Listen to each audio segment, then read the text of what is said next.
এই দীপাবলিতে কিন্তু তোমরা অবশ্যই মা লক্ষ্মীর কৃপা প্রাপ্তির জন্য নিজের ঘর বাড়ি কাজের স্থান খুব সুন্দর করে পরিষ্কার করবে।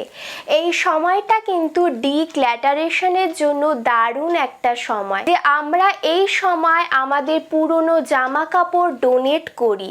যদি পুরনো জামা কাপড় ডোনেট করতে হয় তার আগে অবশ্যই সেটাকে ভালো করে লবণ জল দিয়ে ধুয়ে তারপরই কিন্তু ডোনেট করা উচিত। সব কিছু ডিক্ল্যাটারেশন হয়ে গেলে তোমরা তোমাদের ঘরটাকে, পূজার স্থান, কাজ যেখানে করো সব কিছুকে সুন্দর করে লবণ জল দিয়ে ধুয়ে মুছে রাখবে। তোমাদের একটা তামার ঘটিতে জল নিয়ে নিতে হবে, সেটার মধ্যে দিয়ে দিতে হবে গোলাপ জল বা গোলাপ আতর। এই জলটাকে তোমরা পজিটিভ ইন্টেনশনের সাথে তোমাদের পুরো বাড়িতে, কাজের স্থানে খুব সুন্দর করে ছড়িয়ে দেবে। অবশ্যই এই দীপাবলি তোমাদের সুখ সমৃদ্ধিতে ভরে উঠবে।